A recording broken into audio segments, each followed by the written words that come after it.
नमस्कार दोस्तों, मैं शोभित मिश्रा स्वागत करता हूं आप सभी का अपने YouTube चैनल यूनिक सॉल्यूशन में।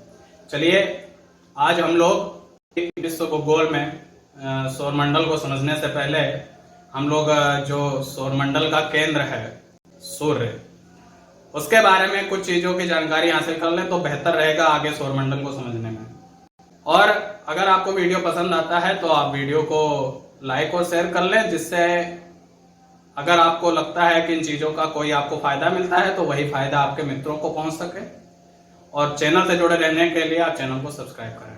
तो आप इस बात से तो परिचित ही हैं कि सूर्य हमारे सौर मंडल के केंद्र में स्थित है और दूरी के हिसाब से सूर्य के बाद जो पहला ग्रह आता है मरकरी, उसके बाद में Venus, Earth, Mars, Jupiter, Saturn, Uranus, Neptune और लास्ट में प्लूटो आता था, लेकिन अब वर्तमान में उसे क्षुद्र ग्रह मान लिया गया है क्योंकि उनको ग्रहों की श्रेणी में नहीं रखा गया है जो सूर्य की परिक्रमा करते समय दूसरे की कक्षा से होकर गुजरे। तो वर्तमान में 8 ग्रह ही माने जाते हैं और ग्रह वही हैं जो सूर्य की परिक्रमा कर रहे हैं।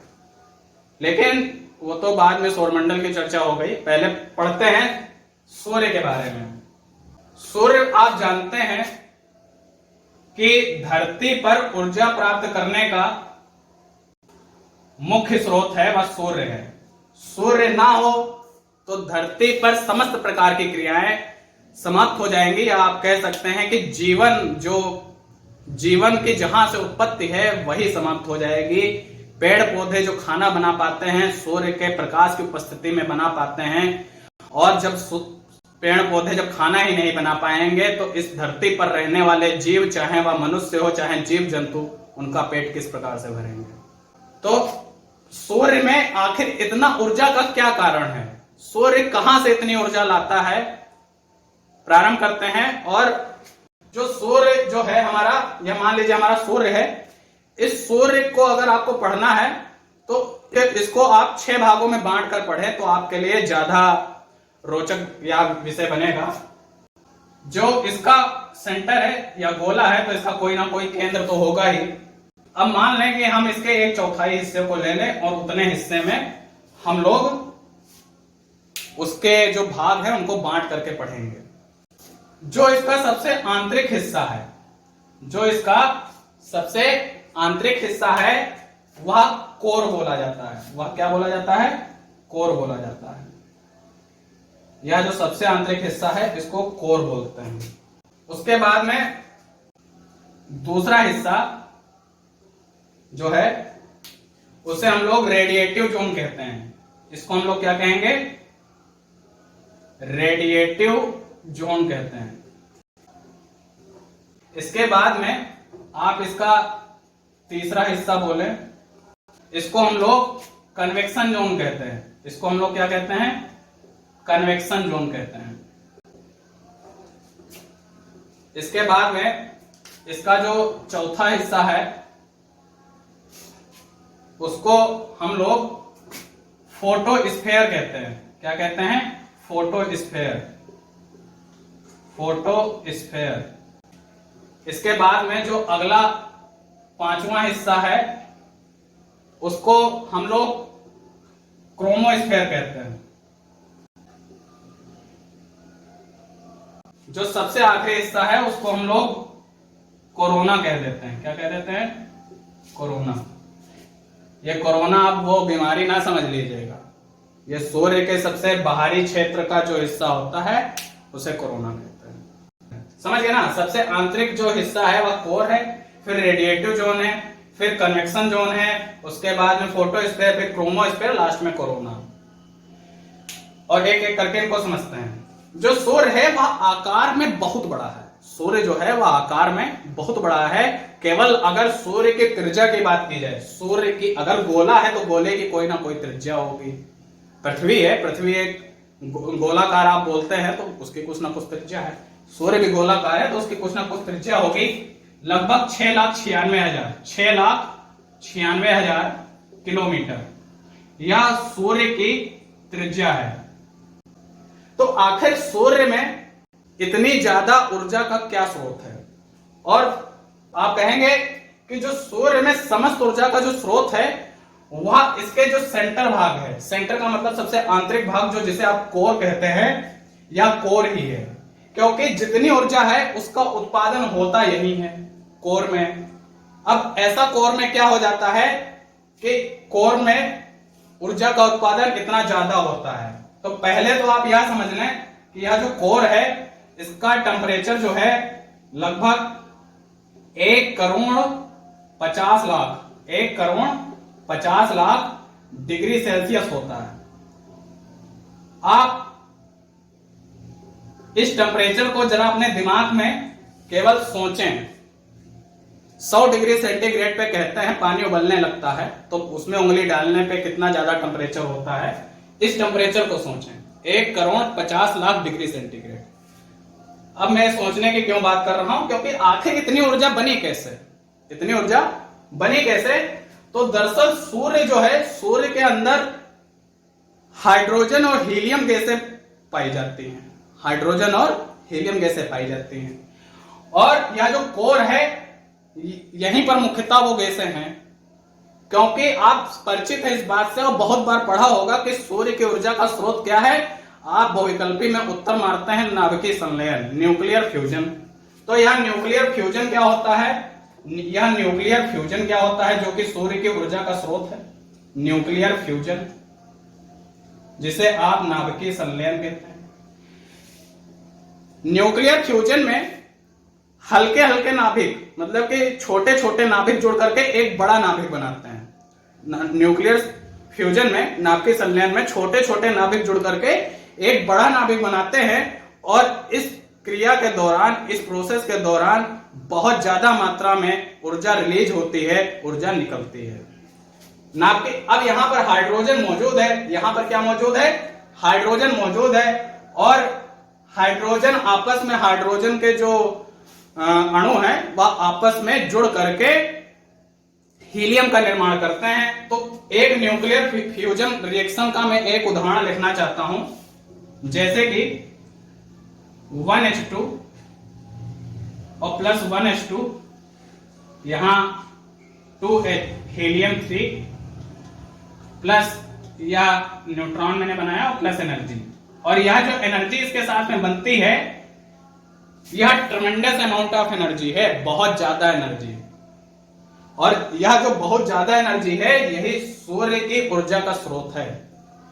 तो कहने का मतलब यहाँ पे हाइड्रोजन गैस है, और वह हाइड्रोजन गैस के, और यह जो 1H2 है यह ड्यूटेरियम है। आप जानते हैं, विज्ञान नहीं मैं पढ़ा रहा हूं, हाइड्रोजन के समस्थानिक होते हैं प्रोटियम, ड्यूटेरियम, ट्राइटियम, और उसी यह हीलियम 3 है, और यह आपस में जुड़े और हीलियम का उत्पादन हुआ।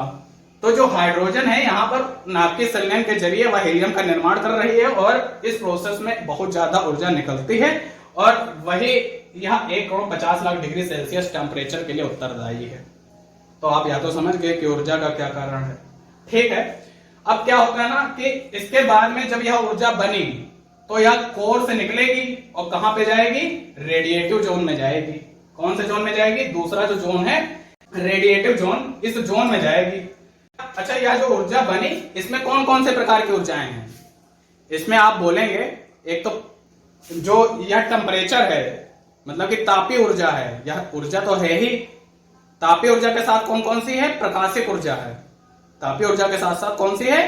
प्रकाशिक ऊर्जा है। और यह ऊर्जा बनती है तो इसमें बहुत सारी एक्सरे, और एक बात और ध्यान रख लें, यहां पे जो कोर है, यहां पर जो हाइड्रोजन हीलियम है, इसके साथ साथ प्लाज्मा स्टेट जो होती है वह भी एग्जिस्ट करती है। प्लाज्मा स्टेट क्या होती है? इलेक्ट्रॉन्स और आयंस की जो मिल करके एक संयुक्त स्टेट होती है, उसे प्लाज्मा बोला जाता है। फिलहाल आगे बढ़ते हैं रेडिएटिव जोन में। तो जो यहाँ पर ऊर्जा बनी वह ऊर्जा बाहर निकली, वह कहां गई? रेडिएटिव जोन में गई। तो वहां पर इस प्रकाशिक और तापीय ऊर्जा के साथ साथ में एक्स किरणें, इंफ्रारेड रेज और हमारे फोटॉन्स भी होते हैं, हमारे फोटॉन्स भी होते हैं। तो यह जो रेडिएटिव जोन है, यहाँ का जो टेम्परेचर होता है वह लगभग 70 लाख से 50 लाख डिग्री सेंटीग्रेड होता है। यह जो रेडिएटिव जोन है, यहाँ का टेम्परेचर, क्योंकि कोर के बाद में तुरंत अगला जोन रेडिएटिव है, तो यहां पर भी 70 लाख से 50 लाख डिग्री सेंटीग्रेड का टेम्परेचर होता है। और जो भी ऊर्जा बनी इन क्षेत्रों से होकर के आगे बढ़ती रहती है, इन क्षेत्रों से होकर के आगे बढ़ती रहती हैं।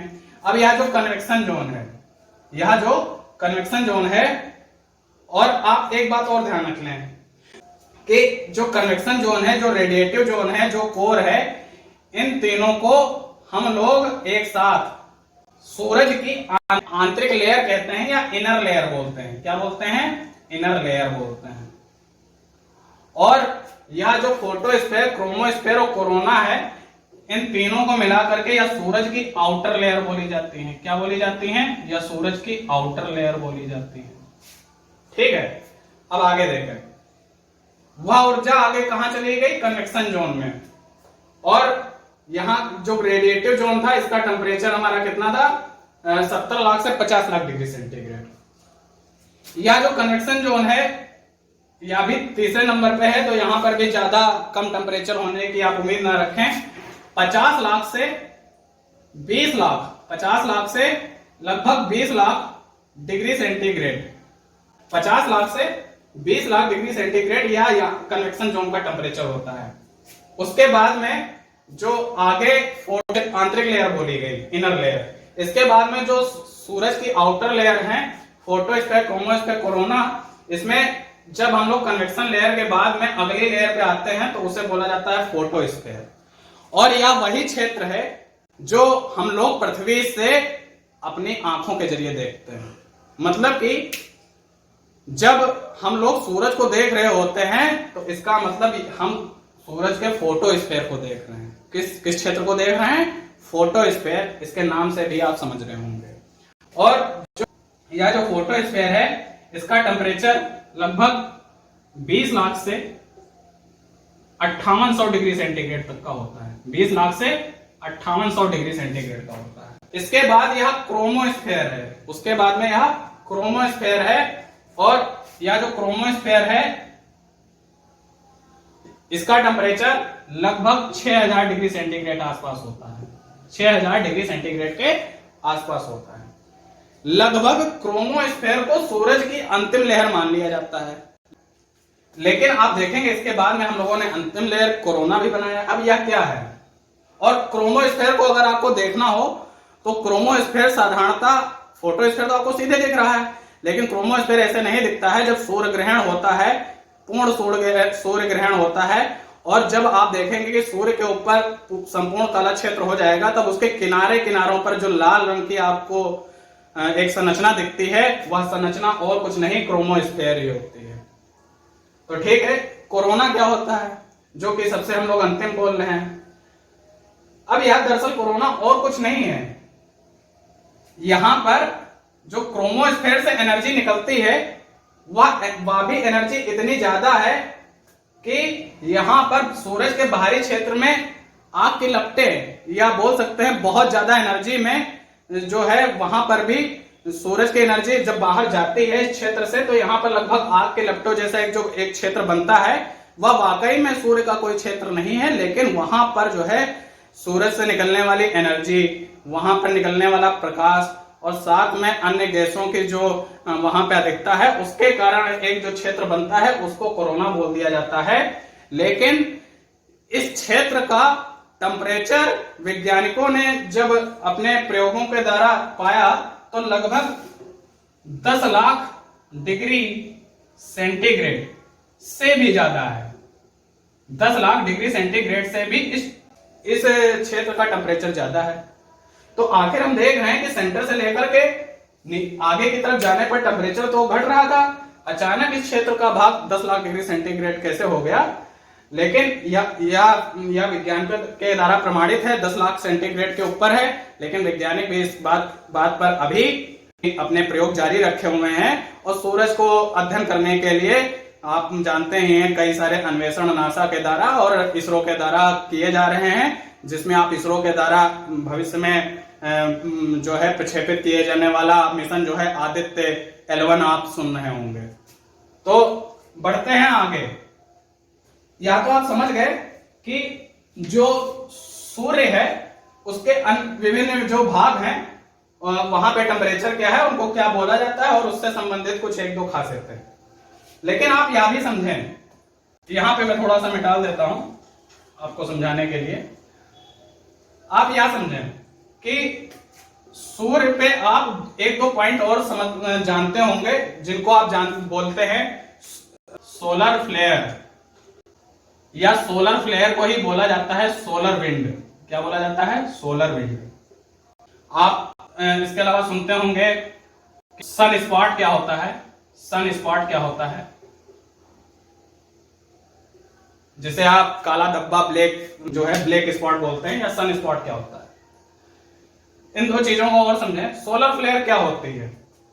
सूर्य से निकलने वाली एनर्जी। सूर्य से दो प्रकार से एनर्जी निकल सकती है। एक तो अगर वह एनर्जी इनके बाहरी क्षेत्र से आसानी से निकल जाए, या पहले की धीमी अवस्था में निकल जाए, एनर्जी निकल जाए। और दूसरा आप कह सकते हैं कि वह एनर्जी एक फोर्स के साथ निकले, एक तेज मूवमेंट के साथ निकले। और जब सूर्य से जब एनर्जी निकलती है, तब एनर्जी निकलने के साथ साथ गैसें भी निकलती हैं। आप इतना ध्यान रखें, एनर्जी भी निकलेगी, गैस भी निकलेगी। तो जब यह एनर्जी और गैस निकलने का जब क्रम है, जब धीमे है, तो वह नॉर्मल होता है। लेकिन जब यह एनर्जी और गैस निकलने का क्रम प्रेशर के कारण या टेम्परेचर के कारण काफी ज्यादा हो जाए, तब इस प्रकार से जब सूर्य की एनर्जी निकलती है और आगे बढ़ती है हमारे सोलर सिस्टम में, तो इसी प्रकार की एनर्जी को बोला जाता है सोलर फ्लेयर, या उसी को कह देते हैं सोलर विंड। मतलब कि सूर्य से निकलने वाली एनर्जी के साथ साथ में जो गैसेस निकली हैं, अगर वो एक तेज गति से और प्रेशर के साथ निकली हैं, तो उसमें काफी ऊर्जा होगी, और उसी प्रकार की जो ऊर्जा है उसी को सोलर फ्लेयर या सोलर विंड बोला गया। लेकिन सन स्पॉट क्या होता है? अब माने कि सूर्य से किस प्रकार से एनर्जी निकल सकती है। होता क्या है कि जैसे यह जो क्रोमोस्फेयर है, इसको मैंने आपको बोला है कि यह क्रोमोस्फेयर माना जाता है कि अंतिम है। उसके बाद में कोरोना, तो वहां पे केवल गैस और ऊर्जा के साथ साथ में वहां पर जो है जो गैसी आपकी जो लपटे जैसे आप बोल रहे, वह क्षेत्र जो है उसे कोरोना कहा जा रहा है। लेकिन जो गैसें मुख्यतः निकल रही है, वह क्रोमोस्फेयर से निकल रही है। तो जब गैसें निकल रही होंगी, तो गैसों के निकलने के साथ साथ में आपको मैं बोल रहा हूं कि वहां से एनर्जी भी निकलेगी। अब मान लें कि यह जो दो क्षेत्र हैं, एक क्षेत्र यह और एक क्षेत्र यह, इन दोनों क्षेत्रों से जो है गैस और एनर्जी साथ साथ में निकल रही है। इन दोनों क्षेत्रों से गैस और एनर्जी सूर्य से बाहर साथ साथ में निकल रही है। और इसीलिए मैं कोरोना पे बना नहीं रहा हूं, आप ध्यान रखें, मैं क्रोमोस्फेयर पे ये बातें टारगेट कर रहा हूं। तो जो गैस और एनर्जी है वह साथ साथ में इन बिंदुओं से बाहर निकल रही है। तो एनर्जी तो वह सौर मंडल में आगे अपने सभी प्लेट जो हमारे ग्रह हैं वहां तक पहुंच जाएगी। लेकिन जो गैसेज हैं उनका वह उसमें वापस नहीं जाती हैं। हमारा जो सोलर सिस्टम है वहां पर नहीं जाएंगी गैसेज। इस सौर जो सन है उसके तरफ पुनः आकर्षित हो जाती हैं। तो क्यों आकर्षित होती हैं? क्योंकि जो सूर्य है उसके अंदर भी ग्रेविटेशनल पावर है। सूर्य के अंदर भी ग्रेविटेशनल पावर है। तो यहां से जो एनर्जी और गैसेज निकली, यहां से जो एनर्जी और गैसेज निकली, उन एनर्जी और गैसेज में एनर्जी तो चली गई और वह हम लोगों को मिल गई। लेकिन जो गैसेज निकलती हैं वह गैसेज इस सूरज की ग्रेविटेशनल पावर, गुरुत्वाकर्षण शक्ति से पुनः इसकी तरफ खिंचती हैं। तब आप एक बात ध्यान रखें कि जो यहां पर इस बिंदु पर जो एनर्जी और गैसेज निकल रही हैं, उन एनर्जी और गैसेज के निकलने पर उनका टेम्परेचर कितना होगा? या कहां से निकल रही है? यहां निकल रही है क्रोमोस्फेयर से। क्रोमोस्फेयर का टेम्परेचर मैंने कितना बताया था? या मैंने आपको बताया था 6000 डिग्री सेंटीग्रेड। तो इसका मतलब जो यहाँ पर एनर्जी और गैसेज निकल रही हैं, इनका टेम्परेचर कितना हुआ? 6000 डिग्री सेंटीग्रेड। लेकिन जब यहां पर एनर्जी चली गई, जो गैसेज बची, वह गैसेज जब ऐसे वापस नहीं आएंगे, वह जब उनका टेम्परेचर कुछ कम हो गया, अब मान लीजिए उनका टेम्परेचर 6000 से 4000 हो गया, तब वह सूर्य की तरफ उसकी ग्रेविटेशनल पावर के कारण पुनः आकर्षित होंगी। तो जब आकर्षित होंगी तब क्या वह इन क्षेत्रों से जाएंगी? बिल्कुल नहीं, क्योंकि वह तो गर्म क्षेत्र है, वह किसी अन्य क्षेत्र से सूरज, जो क्रोमोस्फेयर है उसके जरिए सूरज के अंदर प्रवेश करेगी। तो जिस क्षेत्र के अंदर प्रवेश करेगी वहां का टेम्परेचर, क्योंकि मैंने कहा कि वहां बाहर जब ठंडी हो गई वो गैस, मतलब कि 6000 पे निकली थी, उसका टेम्परेचर कुछ कम हो गया, तब उस सूरज की तरफ आकर्षित हुई। अब वह इन क्षेत्रों से तो मतलब कि अंदर जाएगी नहीं, क्योंकि वहां से ऑलरेडी एनर्जी और गैसेज निकल रही हैं, वह दूसरे क्षेत्र से अंदर जाएगी। तब आप यह मुझे बता दें कि इन दोनों पॉइंट, यह पॉइंट और यह पॉइंट और यह पॉइंट, इन तीनों पॉइंटों में किनका टेम्परेचर ज्यादा है और किसका कम है। यह जो दोनों पॉइंट हैं, यह और यह, इनका टेम्परेचर क्या है, ज्यादा है, और जो यह पॉइंट है इसका टेम्परेचर क्या होगा, कम होगा। तो आप एक बात बताएं कि अगर कोई दो पॉइंट हो जिनका टेम्परेचर ज्यादा हो और एक का कम हो, तो उसमें कौन सा पॉइंट आपको जो है डार्क दिखेगा, कौन ब्राइट दिखेगा। जिसका टेम्परेचर कम होगा वह आपको जो है आपको डार्क दिखेगा, और जिसका टेम्परेचर ज्यादा है वह ब्राइट दिखेगा। तारों के चमकने का कारण उनका ताप ही होता है, और यह क्वेश्चन परीक्षाओं में बनता है। तारों के चमकने का कारण उनका ताप होता है। तो जिस जगह पर कम टेम्परेचर है वहां पर ब्लैक स्पॉट दिखेगा। क्या दिखेगा, ब्लैक स्पॉट दिखेगा, और इसी चीज को सन स्पॉट कहते हैं, इसी चीज को सन स्पॉट कहते हैं। या तो आप समझ गए कि सोलर फ्लेयर क्या हो गई, सोलर विंड क्या हो गई, साथ में सन स्पॉट क्या है, जिसे ब्लैक स्पॉट भी कह देते हैं, या इसे जो है हम लोग कूलर पैच भी कहते हैं।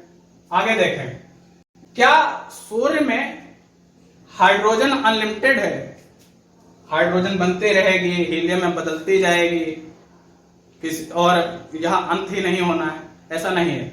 ऐसा माना जाता है कि जब सूर्य की हाइड्रोजन पूरी तरीके से हीलियम में बदल जाएगी और यह प्रक्रिया जब रुक जाएगी, तब उस समय पर लगभग जो सूर्य का वजन, जो द्रव्यमान रह जाएगा, यह वर्तमान द्रव्यमान का 1% रह जाएगा, और यह धीमे धीमे सिकुड़ करके ब्लैक होल में विलीन हो जाएगा, ब्लैक होल में विलीन हो जाएगा। अब ब्लैक होल क्या होता है, यह सूर्य के अंतर्गत के विषय वस्तु नहीं है, या किसी और वीडियो में समझेंगे, और उम्मीद है आप समझ पाए होंगे कि सूर्य की संरचना क्या है, उससे कुछ जो जरूरी तथ्य हैं जिसमें अक्सर कंफ्यूजन रहता होगा।